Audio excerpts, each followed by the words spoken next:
चलो शुरू करते हैं। Good morning. We are on day 2 now of my session obviously.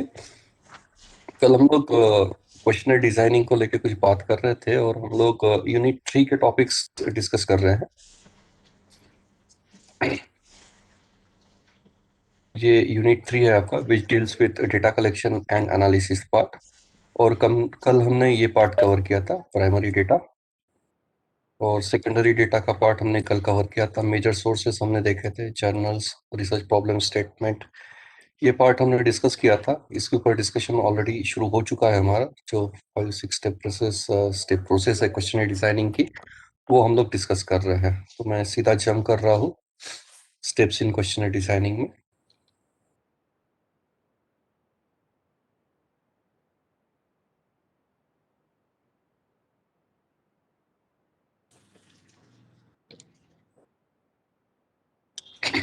ये स्टेप नंबर 1 है।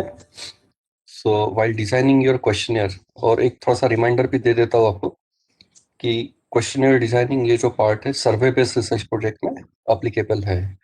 जब भी रिसर्च स्कॉलर सर्वे करता है तो टारगेट पॉपुलेशन आइडेंटिफाई करके आप एक सर्वे के लिए सर्वे फॉर्म तैयार करते हो, जिसमें कुछ क्वेश्चंस आप इंक्लूड करते हो, और वो आपके पोटेंशियल रेस्पोंडेंट्स जो है उस पर एडमिनिस्टर करते हो, डेटा कलेक्ट करते हैं, उसका प्रोसेसिंग करते हैं। तो ये मेथड को हम लोग सर्वे प्रोजेक्ट्स कहते हैं।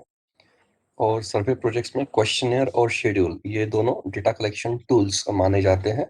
और ये इंस्ट्रूमेंट्स या टूल्स कैसे डिजाइन करते हैं उसके डिस्कशन चल रहे हैं। तो हमने कल स्टेप नंबर 1 के डिस्कशंस किए थे कि in step number 1 you need to assess your data requirements, कि आपको कौन से डेटा की जरूरत है, so that your instrument can generate the required data in required sense। और स्टेप नंबर 1 में हमने देखा कि आपकी डेटा रिक्वायरमेंट की नीड्स आइडेंटिफाई कर सकते हैं आप by referring to your research objectives and hypothesis statements। और इसके ऊपर हमारे कॉम्प्रिहेंसिव डिस्कशंस कल हुए थे। And this was the message I have rendered to you yesterday. So before you start anything, learn how to finish it। Means begin with and in mind. जैसे मैंने आपको बताया, पहले एनालिटिकल टूल्स आइडेंटिफाई कर लीजिए, आप कौन से हाइपोथेसिस टेस्ट अप्लाई करने वाले हैं, और उसमें आपको क्या डेटा लगेगा, कौन से सेंस में लगेगा, ये इंफॉर्मेशन अगर आपके पास है तो उस तरीके से आप क्वेश्चन सेट कर सकते हो, और आपके डेटा रिक्वायरमेंट्स के हिसाब से आपका डेटा जनरेट हो जाएगा और क्वेश्चनर भी उसी तरीके से बन जाएगा। सो first identify the analytical tools that you are going to use, and then you prepare your questionnaire। This is the message। With regard to this, हमने 4 टर्मिनोलॉजीज कल देखी थी। वेरिएबल, पहली term variable is a characteristics which is changing with a given context. और कल अच्छे खासे discussions हमारे इसके ऊपर हुए थे, और इसके कॉन्फ़िगरेशंस है, जैसे डिपेंडेंट इंडिपेंडेंट वेरिएबल, जो शायद आपको एनालिसिस का जो पार्ट है उसमें पढ़ाया जाएगा। और यहाँ पे क्वेश्चनर डिजाइनिंग के सेंस में मैं सिर्फ कंसेप्ट समझा रहा हूँ आपको कि you need to identify the variables, at the same time you need to identify the attributes that you are going to deal with। और attribute is a qualitative characteristic and numericals, आपके variable जो है they are generally numerically express, ये जो हमने कल discuss किया था। उसके बाद आता है factor. Factor is a group of attributes और आइटम्स। और उसके बाद आता है आपका construct. So construct is a group of factors. Construct is a group of factors and construct is a composite term which is made out of several attributes or statements, you can say। कुछ examples हमने जो discuss किए थे, customer satisfaction, buyer preferences, emotional intelligence, occupational stress, ये सब examples कल हमने discuss किए थे। और जनरली मोर और लेस इसी तरीके के कंस्ट्रक्ट्स हम लोग चूज करते हैं और ऑपरेट करते हैं सर्वे बेस्ड प्रोजेक्ट में। And you may relate with your own research study कि आपके प्रोजेक्ट में भी कुछ ना कुछ कंस्ट्रक्ट्स आपने यूज किए होंगे, और शायद मेरा कल का सेशन सुनने के बाद might have identified the constructs and variables that you are dealing with। And once you are done with this exercise, then questionnaire designing becomes much easier। So I hope now you have got a sufficient idea regarding how to identify the variables and constructs, two important things। और ये भी एक हमारे कल discussions हुए थे कि you are suppose to divide your total composite topic, your research topic और research title into appropriate sub-themes, and you can write several papers on several themes individually. Means on this you just try to club together the objectives which are catering to this particular theme, then again try to identify and group together the objectives which is catering to this theme number 2, and then accordingly you just repeat this exercise for the rest of the other themes. So this way you have got sufficient number of themes available with you, and for on each individual theme you can write a separate paper. ये हमने कल बात की थी। देखिए paper जो है आपको रिसर्च पेपर लिखना कंपलसरी है, आपके टॉपिक से मिलता जुलता जो हमारे कल डिस्कशंस हुए थे, और पीयर रिव्यू जर्नल में ही आपको वो सबमिशंस करने हैं। उसको लेके भी चर्चा हुई थी, सिंगल ब्लाइंड डबल ब्लाइंड को लेके।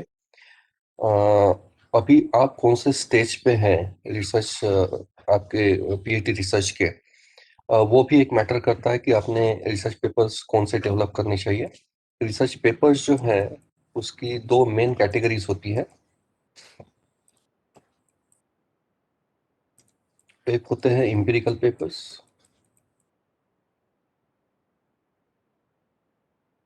और दूसरे होते हैं आपके रिव्यू पेपर्स। एम्पिरिकल का मतलब है कि आपने आपका पीएचडी का खुद का डेटा जो जनरेट किया है वो यूज करके जब आप पेपर लिख रहे हैं तो उसको एम्पिरिकल या फिर ओरिजिनल पेपर कहा जाता है।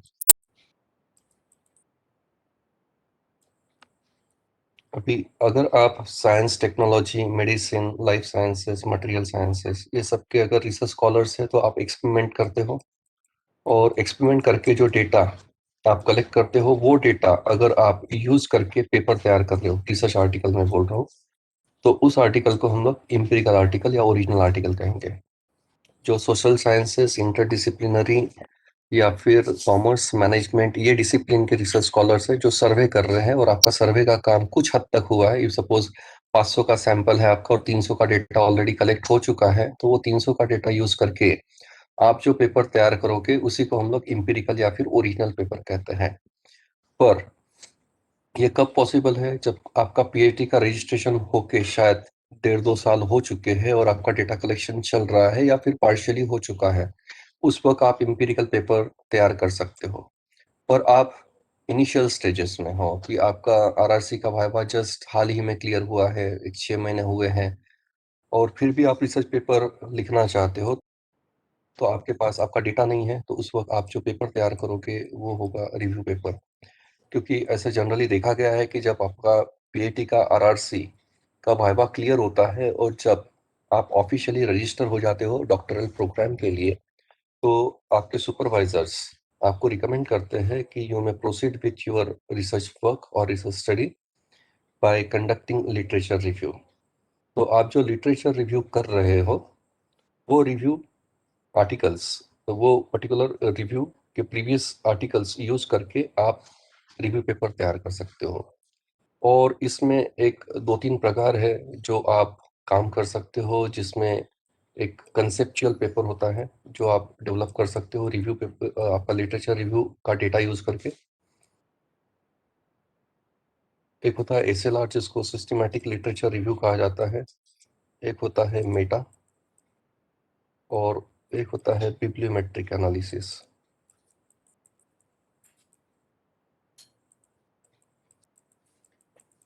ये 4 प्रकार के पेपर आप घर बैठे तैयार कर सकते हो, जिसके लिए आपको आपके ओरिजिनल डेटा की जरूरत नहीं है। आपने जो लिटरेचर रिव्यू किया है वो लिटरेचर रिव्यू का डेटा यूज करके आप क्वेश्चनर, सॉरी, आपका रिसर्च पेपर तैयार कर सकते हो। लेट मी चेक, चैट बॉक्स इज ब्लिंकिंग। हो सर तेज बोलता है Yogesh sir, questionnaire designing words बोलता है। Okay, you people seem to be very eager about knowing how to design questionnaire। ये उससे मिलते जुलती चीजें हैं सर, और कुछ लोग ये सुनने के लिए ही ज्वाइन करते हैं ये सब। Okay, I am getting down to questionnaire designing part. हम लोग स्टेप नंबर 1 पे है। and over here we are trying to identify the variables, then attributes, and importantly construct. These two things you must list out, your variables and constructs. Okay, अभी ये example शायद मैंने कल भी दिया था. Your work culture is a construct, and work culture is made up of these sub issues. The first one is individual performance, second one is organizational structure. These two are considered as your factors, and factor is a group of similar variables. यानी ये जो 5 items है, इसको items कहते हैं, items, attributes या फिर indicators. ये 5 आइटम एक ही चीज की बात, सॉरी 4 आइटम्स है ये चारों आइटम एक ही चीज की बात कर रहे हैं, वो है individual performance. And individual performance is actually helping us to measure work culture. So you need to identify, और इसके लिए हम लोग एक्चुअली कितने फैक्टर्स है उसके लिए फैक्टर एनालिसिस करते हैं. फैक्टर एनालिसिस हम लोग डेटा कलेक्ट करने की बात करते हैं, so that we can identify the factors. और इसमें ईएफए नाम की एक प्रोसेस होती है, एक्सप्लोरेटरी फैक्टर एनालिसिस, वो हम लोग परफॉर्म करते हैं फैक्टर्स आइडेंटिफाई करने के लिए. तो इनिशियल स्टेजेस में आपको फैक्टर्स नहीं भी मालूम तो भी चल जाता है. आप इनिशियली आपके पास कंस्ट्रक्ट्स और कंस्ट्रक्ट के जो आइटम्स है वो आइटम्स की लिस्ट आपके पास होना जरूरी है, और नंबर ऑफ वेरिएबल्स, ये 3 अगर आपके पास है तो आपका क्वेश्चनर बन जाएगा. चलिए स्टेप नंबर 2 में जाते हैं. सो हमने कंस्ट्रक्ट्स और वेरिएबल्स आइडेंटिफाई कर लिए हैं, लिस्ट आउट कर लिए हैं. अभी हम लोगों को ये डिफाइन करना होता है कि how are we going to measure those particular variables and constructs. तो जहां तक वेरिएबल्स का सवाल है, ये तो डायरेक्ट मेजरमेंट होते हैं, तो इसके ऊपर क्वेश्चंस आसानी से बन जाते हैं. और जहां तक कंस्ट्रक्ट्स का सवाल है, ये इनडायरेक्ट मेजरमेंट्स है. ये इनडायरेक्ट मेजरमेंट्स है, इसलिए आपको ये मेजर कैसे करते हैं ये सबसे पहले आइडेंटिफाई करना होगा. If suppose you are trying to measure occupational stress,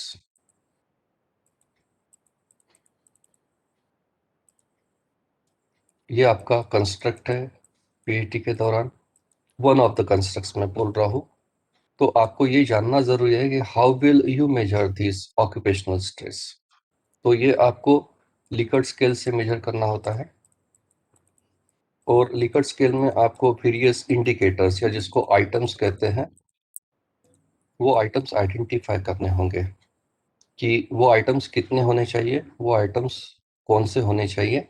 ये इंफॉर्मेशन अगर आपके पास है तो फिर आप ये चीज़ मेजर कर पाओगे, और वही आइटम्स आप आपके क्वेश्चनर में इंक्लूड कर पाओगे. अदरवाइज क्वेश्चनर नहीं बन पाएगा. तो अभी बात करते हैं हम लोग कि ये करते कैसे हैं. इसके 2 तरीके हैं, समझा रहा हूँ मैं आपको. सबसे पहले आपको ये चेक करना ज़रूरी है कि जो भी कंस्ट्रक्ट्स आपने आइडेंटिफाई किए हैं, उसकी लिस्ट अगर आपके पास है कंस्ट्रक्ट्स की, तो आपको सबसे पहले चेक करना चाहिए कि ये जो कंस्ट्रक्ट्स है इसके ऊपर स्टैंडर्डाइज स्केल्स अवेलेबल है क्या. स्टैंडर्डाइज स्केल्स का मतलब है ये रेडीली अवेलेबल क्वेश्चनर्स होते हैं जो किसी इंस्टीट्यूशन या रिसर्च एजेंसीज ने उसको स्टैंडर्डाइज किया होता है. एक आम आदमी की भाषा में समझा देता हूँ. अगर आपको जिस रूम में आप बैठे हैं उस रूम का टेम्परेचर अगर मेजर करना है, तो ऑब्वियसली आप क्या करोगे, आप थर्मामीटर ढूंढोगे. ठीक है? और थर्मामीटर लेके आप जिस रूम में बैठे हैं उसका टेम्परेचर मेजर कर लेंगे. पर आपके पास अगर थर्मामीटर नहीं है और दुनिया में वो अस्तित्व में ही नहीं है, तो फिर हम लोग बात करेंगे कि थर्मामीटर बनाते कैसे हैं. बस वही चीज लागू हो जाती है क्वेश्चन डिजाइनिंग में कि सपोज आपको ऑक्यूपेशनल स्ट्रेस ये मेजर करना है, वन ऑफ द कंस्ट्रक्ट्स, तो आपको सबसे पहले ये ढूंढना चाहिए कि इसको मेजर करने के लिए कोई स्टैंडर्डाइज स्केल है क्या. थर्मामीटर एक स्टैंडर्डाइज मेजर है, यानी जो मार्केट में मिल जाता है वही चीज स्टैंडर्डाइज स्केल्स की होती है. आपको ऑक्यूपेशनल स्ट्रेस मेजर करना है तो आपको इसके ऊपर क्वेश्चनर बनाने की जरूरत नहीं होती है. आपको पहले तो ये चेक करना होगा कि रेडीली अवेलेबल स्केल है क्या. जो रिसर्च एजेंसीज होती है उनके पास ये होती है, और आपको वहां से ये प्रोक्योर करनी होती है. तो सबसे पहले आपको ये चेक करना चाहिए कि जो भी कंस्ट्रक्ट्स आपने आइडेंटिफाई किए हैं, इफ सपोज 7-8 कंस्ट्रक्ट्स आप लेके बैठे हो, ये पूरे कंस्ट्रक्ट पे स्टैंडर्डाइज स्केल है क्या? हो सकता है इसके ऊपर है, इसके ऊपर है, इसके ऊपर नहीं है। कुछ कंस्ट्रक्ट्स को लेके स्टैंडर्डाइज स्केल नहीं है। जहां जहां स्केल अवेलेबल नहीं है, वहां पे हम लोग बात करेंगे कि ये स्केल तैयार कैसे करते हैं। और जहां जहां स्केल अवेलेबल है, इसके ऊपर हम लोगों को क्वेश्चन बनाने की जरूरत नहीं होती है। तो you need to verify first कि whether standardise scales are available. और इसकी कुछ वेबसाइट्स है, वहाँ पे आप ढूंढ सकते हो, जिसमें एक वेबसाइट है एनपीसी नाम की, नेशनल साइकोलॉजिकल कॉरपोरेशन, जहाँ पे आपको पता चल जाता है कि स्टैंडर्डाइज स्केल्स अवेलेबल है क्या। जैसे इमोशनल इंटेलिजेंस को लेके एक स्केल दिख रही है आपकी स्क्रीन पे, जो नेशनल साइकोलॉजिकल कॉरपोरेशन जो है इन्होंने बनाई हुई है। और ऐसी बहुत सारी संस्थाएं हैं जो ये स्केल बनाती है। ये स्केल का मतलब है ये रेडीली अवेलेबल स्टैंडर्डाइज क्वेश्चनियर है। इसका रिलायबिलिटी वैलिडिटी टेस्टिंग ऑलरेडी हो चुका होता है। और ये आप जो बनाओगे इंडिविजुअल रिसर्च स्कॉलर, उससे ये बेटर होती है, क्योंकि ये प्रोफेशनल्स बनाते हैं, ये रिसर्च एजेंसीज बनाती है, ये जो है ये सब सीनियर लोग होते हैं। तो आप as a individual research scholar जो थर्मामीटर खुद आप बनाओगे और जो मार्केट से लेके आओगे, उसमें जो फर्क रहेगा ना, बस वही फर्क तो यहाँ पे है। आप आपकी जिंदगी का पहला पीएचडी, आपकी जिंदगी का बड़े लेवल का शायद पहला क्वेश्चनियर, तो हो सकता है कि आपका क्वेश्चनियर अच्छी क्वालिटी का ना बने, क्योंकि आपको अनुभव नहीं है। आप पहली बार इतनी बड़ी लेवल पे क्वेश्चन बना रहे, तो उसकी कोई गारंटी नहीं कि वो सही बन जाएगा। फिर क्यों ना मार्केट से जाके थर्मामीटर लेके आए, जो शायद आपको एक्यूरेट रीडिंग दे दे। और आपने जो थर्मामीटर बनाया उसका कोई गारंटी नहीं कि उससे मेजरमेंट सही होगा कि नहीं होगा। बस वही चीज यहाँ पे लागू होती है कि आपके पास स्टैंडर्डाइज क्वेश्चनर्स अगर अवेलेबल है, तो वो यूज करना कभी भी रिकमेंडेड है।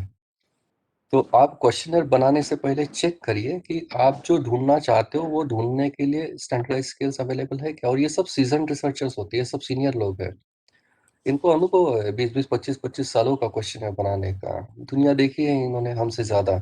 तो इन्होंने जो बनाया है उसको, उसका क्वालिटी टेस्टिंग वगैरह ये सब हो गया होता है, ठीक है।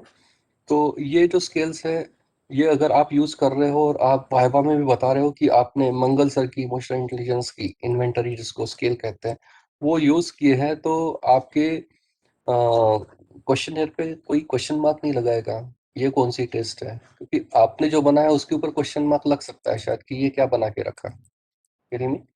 और ये जो है ये स्टैंडर्डाइज स्केल्स है, तो ये यूज करना रिकमेंडेड है। तो चेक कर लीजिए पहले आपके पास ये स्टैंडर्डाइज स्केल्स है क्या। आप देख सकते हो ये बहुत बार जो मेरा अनुभव है, मैक्सिमम टाइम्स आप जो वेरिएबल सॉरी कंस्ट्रक्ट्स पे काम कर रहे हो, वो कंस्ट्रक्ट्स पे स्टैंडर्डाइज स्केल्स अवेलेबल होती है, जनरली अवेलेबल होती हैं। सिर्फ बात यह है कि हम लोगों को शायद अवेयरनेस नहीं होता है कि ऐसा कुछ है सर्वे बेस्ड रिसर्च प्रोजेक्ट में। तो चेक करिए आपको ये स्केल मिल पा रही है कि अगर है तो फिर यूज करिए, नहीं है तो फिर बात करेंगे क्वेश्चन बनाते कैसे हैं। और मैं कंसल्टेंसी भी करता हूँ, मुझे सबसे ज्यादा कंसल्टेंसी अगर किसी चीज के लिए आती होगी तो ये एक एरिया है क्वेश्चन डिजाइनिंग का, क्योंकि ये स्वाभाविक है कि आपने जिंदगी में कभी जो काम किया नहीं है वो पहले अटेम्प्ट में परफेक्टली होगा, ऐसा जरूरी नहीं है। और मेरे पास जो भी क्वेश्चनर्स चेक करने के लिए आते हैं, आज तक मैंने कभी कोई भी क्वेश्चनर नहीं देखा जो मुझे रिसर्च स्कॉलर ने भेजा है कि सर एक बार देख लो, मैंने उसको पहले अटेम्प्ट में ओके कर दिया है। रादर मैं तो सीरियस सीरियस मिस्टेक्स देखता हूँ, क्योंकि मुझे मालूम है कि बंदे का सिनॉप्सिस मैं पहले मंगाता हूँ, उसके ऑब्जेक्टिव हाइपोथेसिस चेक करता हूँ, मुझे पता चल जाता है इसको ये टेस्ट लगने वाली है। और जब क्वेश्चनर देखता हूँ तो उसमें ये देखा जाता है कि वो क्वेश्चन है ही नहीं जो पूछने चाहिए, और जो नहीं पूछना है वो बहुत सारे क्वेश्चंस आ चुके हैं। तो ये कॉमन मिस्टेक है। और आप भी अगर ये सेशन नहीं कर रहे हैं, तो एक आम आदमी क्वेश्चनर कैसे बनाएगा। ऑब्वियसली आपके जो दोस्त है, कलीग्स है, उन्होंने कैसे किया वो देख के आप अपना क्वेश्चनर बनाते हो। तो आप जिसको रेफर कर रहे हो वो भी कौन से लेवल का आदमी है, वो भी तो मैटर करता है ना। और उसका नेचर ऑफ स्टडी, आपका नेचर ऑफ स्टडी, उसने जेंडर पूछा तो हमने पूछना जरूरी है क्या, उसने इनकम पूछा, शायद उसके प्रोजेक्ट की नीड होगी, तो हम भी इनकम क्यों पूछ रहे हैं अगर इनकम का कुछ करना ही नहीं है। इफ सपोज ऐसे बहुत सारे अनगिनत क्वेश्चंस आ जाते हैं जिसका आपके प्रोजेक्ट स्टडी से कोई लेना देना ही नहीं है दूर दूर तक, पर वो पूछे गए हैं। हाल ही में मेरे पास एक क्वेश्चनर आया था, उसमें 125 क्वेश्चंस थे। कंसल्टेंसी के लिए आया था, 125 क्वेश्चंस। ऑब्जेक्टिव थे 6, हाइपोथेसिस थे 3। मुझे बताइए ये 9 चीजों के लिए 125 क्वेश्चंस की जरूरत होती है क्या? यानी आपके घर में गाय है क्या, भैंस है क्या, कुत्ता है क्या? यानी ये क्वेश्चंस क्यों पूछना है? सही में वो क्वेश्चन का करना क्या है? अगर वो डेटा काम का ही नहीं है तो क्यों गार्बेज तैयार करना? ये एक बेसिक क्वेश्चन है। तो इसीलिए तो डेटा रिक्वायरमेंट सबसे पहले आपको एसेस करना है कि कौन सा डेटा आपके रिसर्च स्टडी को जरूरी है। बस उससे रिलेटेड अगर क्वेश्चंस आप इंक्लूड करते हो तो फिर क्वेश्चनर ठीक से बन जाएगा। अदरवाइज इतने सारे क्वेश्चंस का आप करोगे क्या? ये तो अननेसेसरी। और वो बड़े चाव से बता रहा था, सर 125 क्वेश्चन बनाए हैं और मैंने पायलट किया हुआ है, और सर 1.25 घंटा लग रहा है सर। 1.25 घंटा लग रहा है एक आदमी का सर्वे करने। बेटा बोला बिल्कुल, तो बहुत ऑनेस्टली कर रहा है, मैं अप्रिशिएट करता हूँ, पर सही में ये करने की जरूरत है क्या? एक बार ये भी तो देखना चाहिए ना कि इतने क्वेश्चंस की जरूरत नहीं होती है। और आप अगले का 1.25 घंटा क्यों ले रहे हो? और आदमी ना, एक ऐसा मेरा कॉमन ऑब्जर्वेशन है, 3 से 4 मिनट के ऊपर कोई आपको क्वेश्चन फिलअप करने के लिए नहीं देना चाहता। आप खुद का भी एग्जाम्पल ले लीजिए, कोई अगर आपके पास इतना बड़ा क्वेश्चन लेके आएगा, सही में क्या आप उसको 1.25 घंटा दे दोगे? नो वे। क्यों आप दोगे? क्योंकि पीएचडी उसका है, अवार्ड उसको होगा, डॉक्टर उसको लगेगा, उसको नौकरी मिलेगी, उसके इंक्रीमेंट्स होंगे, पर जो 1.25 घंटा दे रहा है उसका क्या? देखेंगे। तो ये अननेसेसरीली मुझे लगता है कि अगले का टाइम बर्बाद करना, और इतना डेटा जनरेट करके वैसा तो कुछ हासिल होने वाला है नहीं। आपके डेटा के रिक्वायरमेंट को आइडेंटिफाई कर लो कि कितना डेटा चाहिए, बस उतना ही वो होना चाहिए। एक लेंथ नाम का कंसेप्ट है। आपके क्वेश्चनर की लेंथ ऑप्टिमम होना जरूरी है। ऑप्टिमम यानी क्या है? लेंथ होती है number of questions. Number of questions in your questionnaire जो लेंथ डिटरमाइन करता है कि क्वेश्चंस कितने होने चाहिए। ऐसा कोई हार्ड एंड फास्ट रूल नहीं है, पर फिर भी नंबर ऑफ क्वेश्चंस उतनी ही होनी चाहिए जितने आपकी डेटा की रिक्वायरमेंट है। उसके ऊपर अगर आप जा रहे हो तो अननेसेसरी है वो। उसके बाद है नंबर ऑफ पेजेस, जो लेंथ डिसाइड करता है। नंबर ऑफ पेजेस कितने होने चाहिए, इसका भी कोई रिटर्न रूल नहीं है, पर फिर भी 2 पेजेस से ऊपर अगर क्वेश्चनर जाता है तो वो बड़ा तकलीफ वाला काम हो जाता है। उसके बाद टाइम, जो लेंथ डिसाइड करता है। और जैसे मैं बोल रहा हूँ, 3-4 मिनट में आपका क्वेश्चन एडमिनिस्टर हो जाना चाहिए। और इसमें ट्रिक ये है, आप बोलेंगे सर 3-4 मिनट में कैसे हो सकेगा? तो उसमें आप शेड्यूलिंग करते हो अगर, तो 3-4 मिनट में हो जाता है। पर आप क्वेश्चनर अगले के हाथ में दे रहे हो, तो फिर वो कब पढ़ेगा, कब समझेगा, कब जवाब देगा? पर वही क्वेश्चन आपके हाथ में है, आप उसकी भाषा में उसको पूछ रहे हो, और जो बता रहा है आप खुद भर रहे हो, तो ये हो जाता है स्पीडीली। और हम लोग भी बहुत सारा रिसर्च करते हैं, तो हम लोग भी यही सब रूल्स फॉलो करते हो, डेटा एकदम जेन्युइन सेंस में आ जाता है। सो पार्ट अपार्ट, यहाँ पे मैं मैसेज ये देने की कोशिश कर रहा था कि खुद का क्वेश्चनर ना बनाते हुए हम चेक करेंगे। जैसे ये एक बहुत ही कॉमन सा कंस्ट्रक्ट है जो सर्वे बेस्ड रिसर्च प्रोजेक्ट में मेजर किया जाता है, सोशियो इकोनॉमिक स्टेटस। और मैंने देखा है कि रिसर्च स्कॉलर खुद अपनी सोशियो इकोनॉमिक स्टेटस की स्केल या क्वेश्चनर बनाते हैं, जिसकी वैसे कोई जरूरत नहीं लगती है, यानी क्योंकि ये तैयार है ना। और सोशियो इकोनॉमिक स्टेटस को लेके जो भी इस पे काम कर रहे हैं, कुप्पू स्वामी की स्केल आती है, इससे बेटर तो स्केल ही नहीं है। कुप्पू स्वामी और प्रसाद की एक स्केल है। ये चीजें अगर आपको मालूम है तो मुझे लगता है आपका रिसर्च बड़े हंसी खुशी हो जाएगा। और आप वाइवा में भी बताओगे ना कुप्पू स्वामी यूज किया है, अगला तो वैसे ही आपका कायल हो जाएगा। और वो शायद अप्रिशिएट भी करेगा आपके प्रोजेक्ट को, और क्वालिटी भी बेहतरीन आ जाती है। आप खुद का क्वेश्चन है वो जो 125 वाला बता रहा था, वो सोशियो इकोनॉमिक वाला ही था। मैंने उसको पूछा, बेटा आपने कोई स्केल रेफर की है क्या? तो ये मालूम ही नहीं था उसको ऐसा कुछ होता है। और इतनी सारी स्केल्स है जो आपको इजीली अवेलेबल है, और ये नॉलेज कहाँ से आएगा? तो ये आता है लिटरेचर रिव्यू से। जितना पढ़ोगे उतना एनलाइटन होगा। और मैं बार बार प्रेस कर रहा हूँ लिटरेचर रिव्यू की एक्टिविटी कितनी इंपॉर्टेंट है। ये सब आप देख सकते हो, कुछ एग्जांपल्स। ऑक्यूपेशनल स्ट्रेस में बोल रहा था, सेल्फ एस्टीम, ये सभी तो हम लोग मेजर करते हैं। ये उपिंदर धार सर है, इनको मैं मिला भी हूँ। इमोशनल इंटेलिजेंस का और एक आपको इससे पहले भी दिखाया था मैंने स्केल, क्वालिटी ऑफ लाइफ, ये सब तो मेजर करते हैं ना हम लोग। तो ये जनरली अवेलेबल होता है, 100 में से 90 बार तो ये आपको रेडी अवेलेबल फॉर्म में होता है। अगर नहीं है तो फिर क्या करना है वो मैं बात कर रहा हूँ।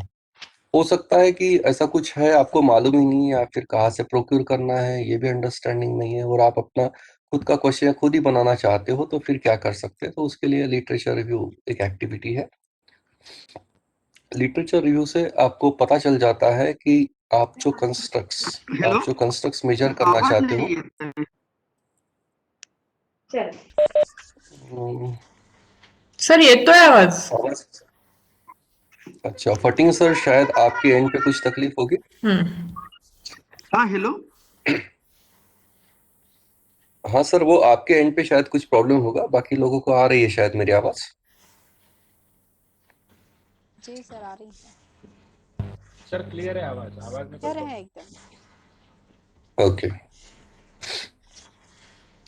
तो मैं बता रहा था आपको कि आपने जो कंस्ट्रक्ट की लिस्ट बनाई है उसको लेके आप लिटरेचर रिव्यू करिए। कल मैंने बताया भी आपको, research policy framework, chat box देखता हूं मैं।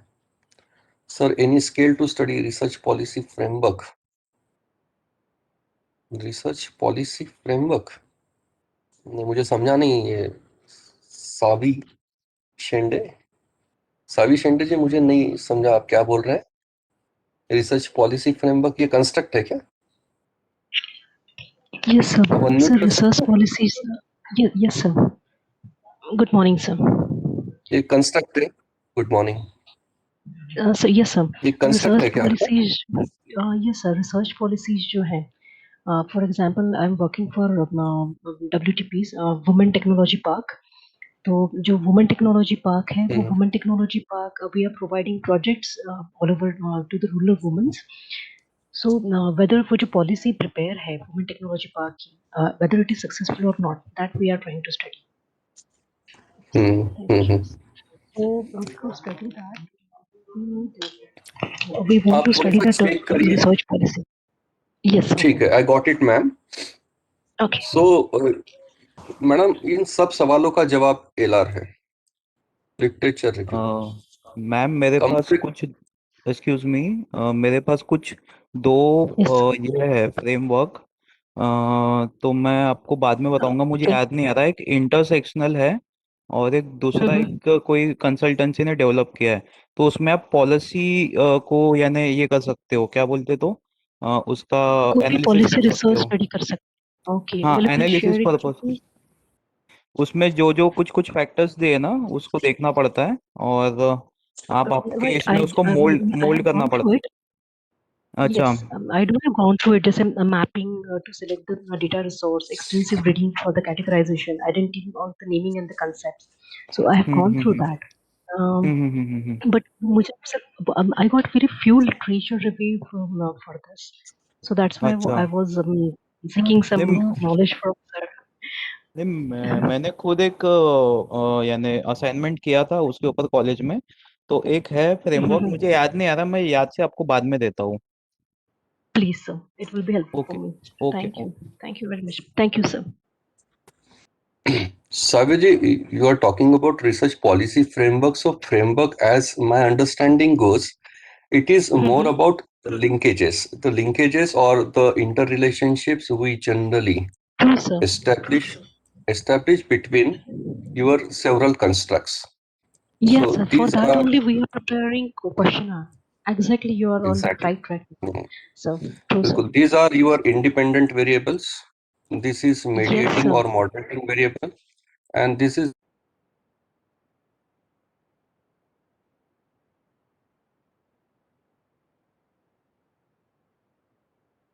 it is supported by some previous theories if you wish to check it. So obviously these are your constructs. These are your constructs, and you need to know how many items are there in each particular construct. So each construct is made up of how many such items and which are those particular items. If you wish to search on this, so you need to take LR support. you need to take literature review support. That is the only way to work on it. These are your items. And you will be able to get idea regarding these items, all these items, by literature support only. And you need to substantiate as well. कि आप जब questionnaire बनाओगे तो इसके ये पूरे item, ऐसा जरूरी नहीं कि किसी एक रिसर्च पेपर में ही ये पूरे के पूरे आइटम आपको मिल जाएंगे. You need to survey as much literature as possible, and you need to come up with your own definition of construct. This construct is made up of these 4 items, and item number 1, you have referred it from reference number 1, and you need to cite it. Then reference number 2, if suppose. So you need to cite this. This is important. And you are preparing your own framework by literature support. And as a research scholar, we need to do this. Otherwise, your questionnaire will not be complete. If you are just simply guessing it, if suppose this is attitude towards research, which is made up of research policy, if suppose. So, and if you are, means according to your own discretion, if you are preparing items, then I don't think it will be accepted at a better platform. So you need to have literature support. Means if it is be there. Some defined terms, and attitude is generally measured with the help of 5 to 6 items. And means even I have worked on this particular framework, KPP framework, and attitude was one of our constructs. So I know it very well because I have read about 170 papers on only how to measure attitude. So I have got better idea ki how to measure attitude. So it means you will get sufficient enlightenment only through literature support, and make sure that the literature that you are referring, it is of high quality. You need to ensure this. Means you need to identify the key contributors and you need to refer to them, and you need to keep the entire record so that you can cite them. Okay, so you at the outset you need to prepare a list of items. You write your constructs over here, construct number 1, and then you list out all the items that you could find through literature support. And then after taking into consideration your own discretion, if suppose one particular item is being repeated several times in several studies, then that item may be the most peculiar or most prominent item, and that you may incorporate. And over here you may cite that this item is predominantly observed in the literature, that is why you have incorporated it in your own questionnaire, and you need to cite all the 3 references. Okay, so this is how we generally prepare the list of items. And if obviously if you are working on framework, so you must be operating on a Likert scale. So this is one of the ways to prepare your questionnaire. So I was talking about once you identify the constructs, then you need to identify how to measure it. You need to work out rather. So LR is one of the activities. Otherwise, you may simply Google it, how to measure occupational stress. So you may get some idea regarding the scales used. Simple Google it. So you may get some worthy ideas कि occupational stress measure कैसे करते हैं, and possibly you may get the list of the standardized scales that you were looking for in by visiting some links, you can say. And this is what we do as well.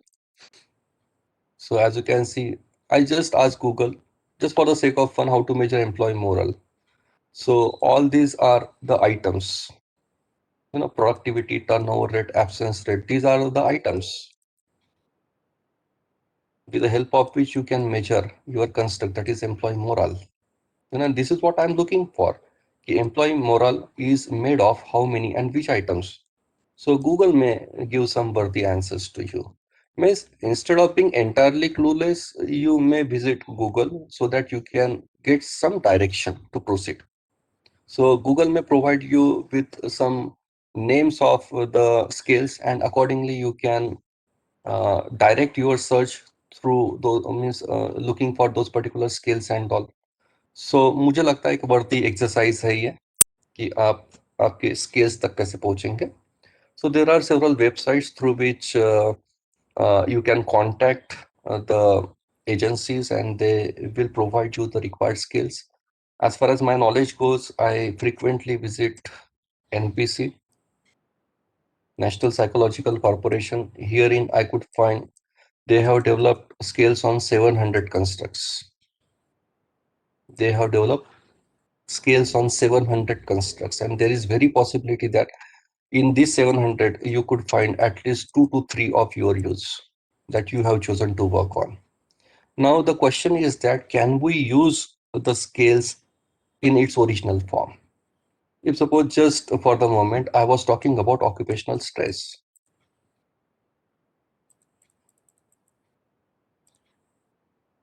This is my construct, and I wish to measure it for the IT employees, the people who are working in IT industry.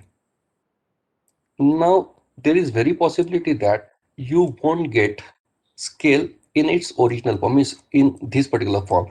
The occupational stress to measure the stress level of IT employees. There is a very low possibility that you will get a standardized scale in this particular form. But yes, just a moment ago, I told you that there is a standardized scale which is developed by NPC to measure occupational stress of school teachers, of teachers rather. Now, what is happening over here? Your construct remains same, but target population is differing. And this is what generally happens. Means you have got the construct available in standardized scale, but target population is differing. Now, in this case, you may procure this particular scale, get some idea regarding how occupational stress is being measured, how many items they have used, how many factors they have used, and what scale, the Likert scale I am talking about, Likert scale, whether it is 5-point or 7-point, what scale they have used. These insights you may get by referring to this particular scale, and after taking into consideration these insights, you may develop your own scale, because construct is same, only target population is differing. So possibly the context is different, but you are measuring the same thing. यानी birdie जाना ये तय है, तो birdie जाने के लिए तो बहुत सारे रास्ते हैं ना, तो ये एक रास्ता सुझा रहे हैं, तो आप उससे क्लू तो ले सकते हैं डेफिनेटली कि कितने आइटम्स होते हैं ऑक्यूपेशनल स्ट्रेस मेजर करने के लिए, फैक्टर का ब्रेकअप क्या रहा है, कितने फैक्टर्स हैं, कौन से हैं, और हर फैक्टर में कितने आइटम्स हैं, और स्केल क्या यूज की है। तो एक बड़ा इंसाइट्स हम लोगों को यहाँ मिल जाता है। Excuse me, sorry to interrupt. Hello, बोलिए मैडम। हाँ मैडम, सर वो सुन पा रहा हूँ। 5.7 पॉइंट है, ये हम कैसे एनालाइज जज करेंगे स्केल? मैडम वहाँ पे लिखा होता है ना, जस्ट मास्टर मेंशन होता है वहाँ पे। मैं दिखा देता हूँ आपको। जी सर। मेरा इको आ रहा है मुझे।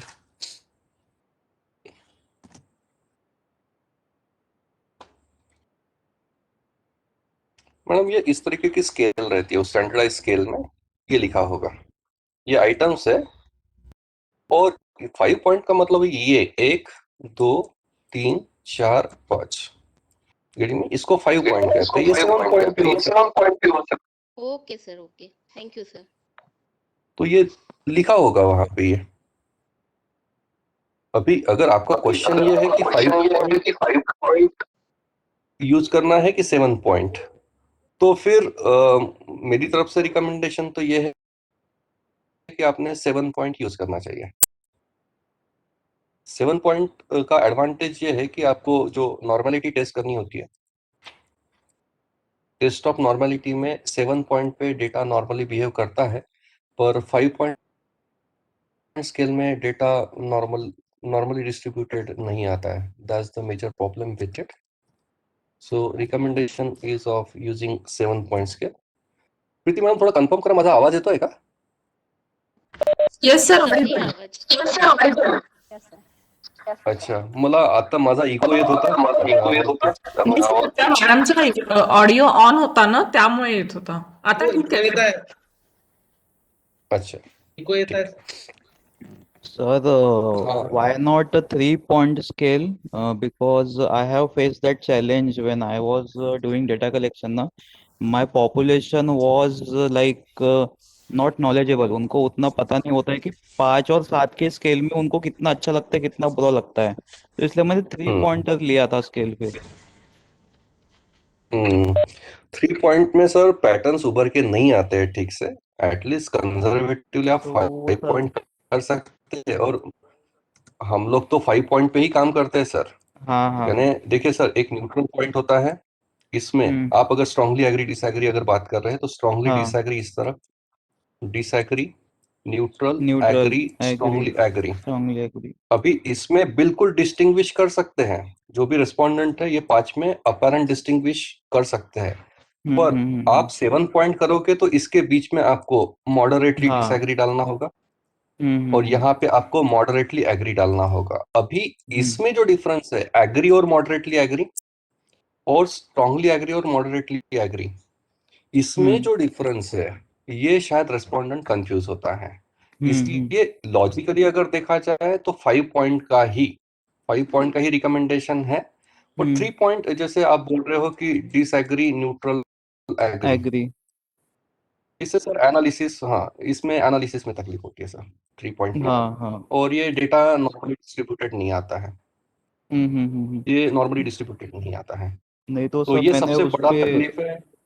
हाँ, डेटा फिल्टर वगैरह तो नहीं किया था मैंने, क्योंकि मुझे तो मैंने पहली बार स्केल डिजाइन किया था तो मेरे को 1.5-2 महीने लग गए.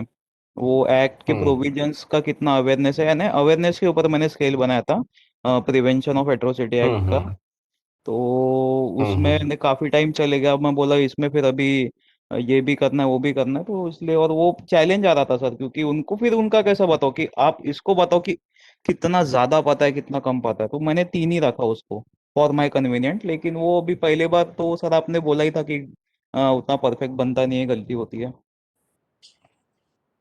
हाँ, ये सर लिटरेचर रिव्यू, मैं फिर से बार बार वहीं पे वापस आता हूँ. हम्म. आप अपना काम करने से पहले हमसे पहले लोगों ने जो रिसर्च किया हुआ है उनको अगर हम्म. चेक करते तो गलतियों का प्रमाण कम हो जाता है.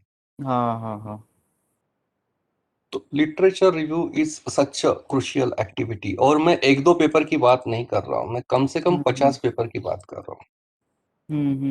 कम से कम 50. इसके ऊपर हम लोग तो सर 200, 250, 1000 तक जाते हैं ना सर. सर बट वो और मैं डेजर्टेशन इतना था भी तो एग्जैजरेट नहीं कर रहा हूँ. उसमें मैं ज्यादा लिटरेचर नहीं कर पाया और टाइम भी हाँ, कम पीजी था तो. प्रोजेक्ट अगर होगा तो ठीक है, पर हम्म. पीएचडी के लिए तो सर अच्छा खासा एलआर सपोर्ट लगता है सर, और हाँ करना हाँ भी हाँ. चाहिए. फिर ओके. जो कॉन्फिडेंस झलकता है ना सर वाइवा में अपना, हम्म. उससे ही वाइवा बेटर हो जाता है सर. हम्म. जब हमने खुद काम किया होता है ना ग्राउंड लेवल पे, वो कॉन्फिडेंस ही अलग झलकता है सर. Yes sir.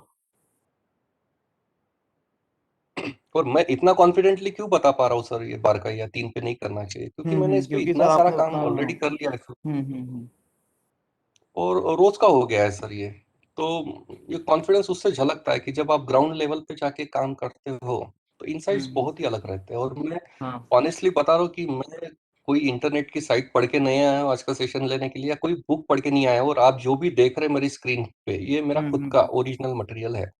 ये ना ही किसी इंटरनेट की साइट पे. आप देख लीजिए स्टेप्स इन क्वेश्चन डिजाइनिंग, जो मैं बता रहा हूँ ये छोड़ के आपको सब मिल जाएगा. What are the types of questions.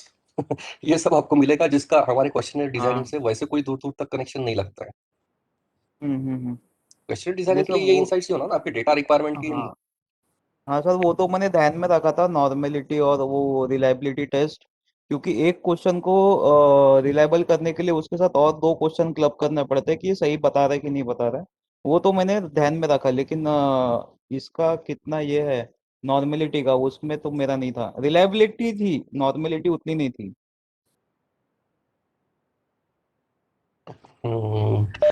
उसके ऊपर मैं बात कर ही रहा हूँ आज के सेशन ठीक है. में. ठीक है. तो हमारे ब्रेक के बाद सेशन रहेगा, उसमें मैं बात करूंगा रिलायबिलिटी वैलिडिटी की. हाँ. चलिए आगे बढ़ते हैं. देखिए ये इंफॉर्मेशन नीड चार्ट कहते हैं इसको. क्वेश्चन बनाने से पहले ये इंफॉर्मेशन नीड चार्ट बनाना होता है, जिसमें अभी हमने जो बात की थी कि आपके पूरे पीएचडी के टॉपिक को थीम्स पे डिवाइड करिए. Theme 1, theme 2, theme 3. जिसको हम लोग कंस्ट्रक्ट्स कह रहे हैं। ओके, ये कंस्ट्रक्ट्स या फिर थीम्स आप बोलिए, ये कंस्ट्रक्ट्स आप आइडेंटिफाई कर लेंगे। फिर ये कंस्ट्रक्ट को लेके आपके रिसर्च ऑब्जेक्टिव, जिसका क्लबिंग करके आपका एक रिसर्च पेपर यहाँ पे तैयार हो जाएगा। उसके बाद इसके आइटम्स या वेरिएबल्स, ये कंस्ट्रक्ट्स को मेजर करने के लिए लिस्ट ऑफ आइटम्स। बाद में ये आइटम को लेके या वेरिएबल्स को लेके आपको क्या इंफॉर्मेशन लगेगी, वो आप इंफॉर्मेशन चेकआउट कर लोगे। उसके बाद यहाँ पे आप लिखोगे कि ये इंफॉर्मेशन आपको देगा कौन, ये डेटा कौन देगा, जिसको हम लोग टारगेट पॉपुलेशन कहते हैं। ये कॉलम पूरा तैयार होने के बाद आपको पता चलेगा कि क्वेश्चन के कितने सेट बनाने हैं। जैसे स्कूल का सर्वे तो टीचर्स का सर्वे करना है, स्टूडेंट का सर्वे करना है, ये पता चलेगा। तो आपको तो अलग अलग क्वेश्चन के सेट बनाने हैं, ये भी यहाँ से पता चल जाता है। तो this is how you are suppose to prepare information need chart at the outset before preparing your own questionnaire. So ये steps है आपके। Firstly, you need to identify constructs, then you need to identify the items, and then you need to decide on the quantinum, जिसको scale कहते हैं 5.7 point। एक example देख रहे हैं हम लोग। जैसे मैंने एक कंस्ट्रक्ट आइडेंटिफाई कर लिया है, वो है कंज्यूमर परसेप्शन। ये मेरा कंस्ट्रक्ट है, एक वन ऑफ द कंस्ट्रक्ट्स है। फिर मैंने ये कंस्ट्रक्ट्स को लेके, जैसे ये कंज्यूमर परसेप्शन को लेके मैंने लिस्ट ऑफ आइटम्स बना ली। ये 6 आइटम्स मैंने एलआर के सपोर्ट के थ्रू निकाले हैं। फिर मैं क्वांटिनम डिसाइड कर रहा हूँ, और मैंने डिसाइड किया कि मैं 5 पॉइंट यूज करूंगा। और आपके जो आइटम्स है उसको आपने स्टेटमेंट्स में कन्वर्ट कर दिया।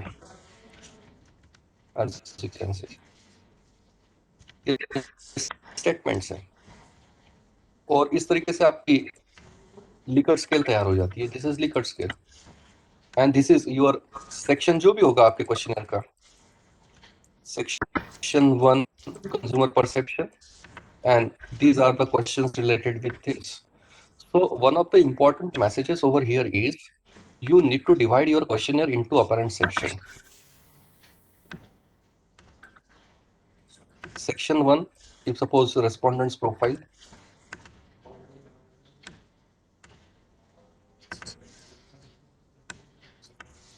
यहाँ पे आप जो डेमोग्राफिक, जियोग्राफिक और इकोनॉमिक प्रोफाइल से क्वेश्चंस है, जैसे नेम, बाद में कॉन्टैक्ट नंबर, उसके बाद जेंडर, एज वगैरह जो क्वेश्चंस है वो यहाँ पे डाल सकते हो। फिर सेक्शन 2, जिसमें आपका कंस्ट्रक्ट आएगा, उससे रिलेटेड क्वेश्चंस यहाँ पे आ जाएंगे। फिर सेक्शन 3, उसका कोई तो भी टाइटल होगा, उससे रिलेटेड क्वेश्चंस यहाँ पे। यानी क्या, आपका जो टोटल पीपीटी का टॉपिक है, you need to divide it in apparent themes and try to develop separate questions or each theme, you can say, and label it as a distinct section. So this is how we are supposed to organize our questionnaire. And many of the research scholars, they simply don't do this. एक के नीचे एक questions आते हैं। 125 मैंने हाल ही में देखे हैं, नेम से लेके एनी सजेशन तक 125। My goodness. और इसका कोई फ्लो नहीं, पहला क्वेश्चन उसके नीचे का क्वेश्चन का कोई कनेक्शन नहीं। So your question should not be disorganised, it should be properly structured. ये लिकर्ट स्केल है कस्टमर सेटिस्फैक्शन मेजर करने के लिए। As you can see, 5 point Likert scale है ये। Very dissatisfied, dissatisfied, neutral, satisfied, very satisfied, and these are the items or indicators. And this is your Likert scale. This is how you are supposed to prepare it. Then next section में जा रहे हैं हम लोग। कुछ guidelines मैं provide कर रहा हूँ questionnaire designing को लेके। So guideline number 1 is you just try to prepare your own question bank. So for developing your own question bank, you need to resort to extensive literature review. और एक trick उसमें यह है कि आप शोध गंगा पे जाएंगे, और आपको मालूम है कि शोध Ganga is a repository of full text thesis. यहाँ पे आप सब्जेक्ट डिसिप्लिन वाइज ब्राउजिंग कर लेंगे। ये एडवांस सर्च का फंक्शन है यहाँ पे। ये एडवांस सर्च में जाके आप अपना जो सब्जेक्ट कैटेगरी है उसका ब्राउजिंग कर लेंगे, तो एक लिस्ट आ जाएगी आपको थेसिस की जो हाइपर लिंक्ड होती है। इसको आप ओपन कर लेंगे और जो अनेक्षर का एक पीडीएफ होता है यहाँ पे, ओके, अनेक्षर का पीडीएफ जो है डाउनलोड कर लेंगे। ये पूरा का पूरा क्वेश्चनर आपको मिल जाता है और ये डाउनलोड करके आप ये पढ़ेंगे और आपके टॉपिक से मिलते जुलते हैं, इसलिए तो डाउनलोड कर रहे हैं। तो इससे आपको क्लूज मिल जाते हैं कि कौन से क्वेश्चंस कौन से सेंस में पूछे जा सकते हैं, और इसका एक अच्छा खासा क्वेश्चन बैंक तैयार कर लीजिए। बाद में open access thesis and dissertation जो मैं कल बात कर रहा था, यहाँ पे भी आपको क्वेश्चनर अनेक्षर में मिल जाते हैं, और मैंने हाल ही में ये डाउनलोड भी किया था यहाँ से एक क्वेश्चन है, as you can see this is the question I recently downloaded. Preeti madam बहुतेक तुमचा माइक ऑन आहे, so as you can see an analysis of consumer behaviour on social media, इसको लेके रेडिली अवेलेबल क्वेश्चन मुझे OATD site से मिल गया, and you may find so many such questionnaire in readily available form. तो इसे clues मिल जाते हैं आपको, as you can see this is an freely downloadable form available, और आप इसको डाउनलोड कर लेंगे, और इसमें से अगर कुछ क्वेश्चंस आप रेफर कर रहे हो, यूज भी कर रहे हो, तो साइटेशंस आपको देना कंपलसरी है, अदरवाइज ये प्लेगरिज्म में चला जाएगा। So with due citations you may site the ideas that you have copied. ये भी एक साइट है जहां से आपको मिल जाएंगे। बाद में गाइडलाइन नंबर 2, जैसे मैंने गूगल सर्चिंग भी आपको बताया था कि सिंपली आज जो भी क्वेश्चन आपको ढूंढना है, आप जैसे देख सकते हैं यहाँ पे मैंने जस्ट टाइप किया है यहाँ पे कि क्वेश्चनर ऑन कस्टमर। इतना लिखने के बाद मुझे गूगल खुद ही पूछ रहा है कि आप कस्टमर सेटिस्फैक्शन ढूंढ रहे हो, customer satisfaction in banking sector ढूंढ रहे हो, या कस्टमर रिलेशनशिप मैनेजमेंट ढूंढ रहे हो, या कस्टमर परसेप्शन। ये लाइन कंप्लीट करिए तो फॉर श्योर आपको कुछ ना कुछ तो लिंक्स मिल जाती हैं, एज यू कैन सी 5,64,000। इसमें से पहले 10 भी ओपन कर लिया आपने तो कुछ ना कुछ वर्दी आइडियाज तो मिल जाती है। जो पर्पल में दिख रहे हैं इसका मतलब है ये मैंने विजिट कर लिया हुआ ऑलरेडी। कुछ ना कुछ आइडियाज तो यहाँ से भी मिलती है आपको, और आइडियाज अगर ले रहे हो तो इनको साइट करना मत भूलिए। उसके बाद लेआउट बना लीजिए, एक वर्ड डॉक्यूमेंट लेंगे और उसमें इस तरीके का लेआउट, एक ब्लैंक लेआउट बना लेंगे। Respondent profile, section 1, section 2, section 3, section 4, और जो आपने क्वेश्चन बैंक बनाई है वो रिलीवेंट क्वेश्चन अभी आप हर एक सेक्शन में ट्रांसफर करना शुरू कर दीजिए, तो आपका क्वेश्चन धीरे धीरे शेप अप होते जाएगा। और उसके बाद वो क्वेश्चंस को एक प्रॉपर लॉजिकल ऑर्डर में सजाने की कोशिश करिए। उसके बाद गाइडलाइन नंबर 4 कि आपके क्वेश्चन का टाइप जो है, try to choose appropriate question type. Question type का चार्ट आपके सामने है। Your question contents can be divided into 2 broad heads, open-ended and close-ended. Or close-ended can further be configured into 4 types, as you can see: dichotomous, MCQs, checklist questions और scales. एक एक करके समझा रहा हूँ। पहले हम लोग ये बात करते हैं, आपके क्वेश्चनर में जितने भी क्वेश्चंस जाएंगे वो क्वेश्चंस इनमें से कोई कैटेगरी के होते हैं।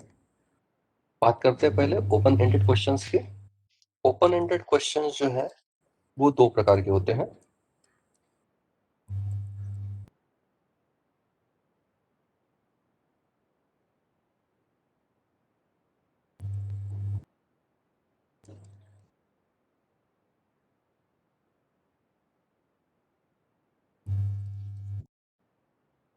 Open ended numeric and open ended text, ये 2 प्रकार के होते हैं।